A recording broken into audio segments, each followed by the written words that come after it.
We start our prep coverage at Torrey Pines. The Lady Falcons welcoming in Canyon Crest. In the fourth set, freshman Sydney Eli with a senior-like kill. The Falcons' Emily Fitzner with one of her team-high 18 as well. Torrey Pines wins in 4, 3-1. Over at Cathedral, Lady Dons taking on Point Loma in the first set. The Pointers' Charlie Ekstrom spots the end line for the kill.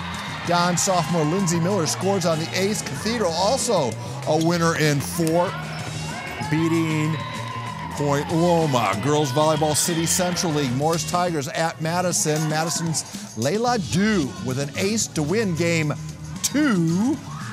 Thank you, Du. But the rest was all Lady Tigers. Newa Gatkuth with 17 kills. Morse goes undefeated in Central City League season play. Final 3-1. They're going into the Division 5 championships next week. Avocado West matchup at the Wave and Water Park. Top-ranked Vista hosting RBV in the pool. This is Ben Nettles with the nice assist to Mike Lee, who finds the Nettles as the Panthers get on the board. Later, it's Hayden Nightingale scoring in the day on the assist from Kyler Calder. Panthers clinch at least a share of the league title. The final 17-3. Girls field hockey, Palomar League 4-1 Westview taking on undefeated Poway. Playing at night to avoid some of the heat, Poway sophomore Josie Allen starts the Titans scoring.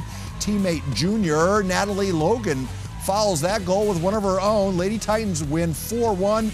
They are undefeated in Palomar League play this year with a perfect 5-0 mark. The 1904 Football Club holding a get-together on the barge at Costera. Initially, we thought this was going to be the NASL club naming their new manager. Instead, the big news was the location of their new 10,000-seat stadium. They're going to set it up in Oceanside, a stadium that is expected to be ready for the 2019 season. The people who were managing it were very open to doing something like this. And then probably more so anything else was Mayor Wood and Jerry Kern and the City Council from Oceanside have been exceptionally gracious to us. We are talking with all the academy here and the club, Surf, Albion, Loma.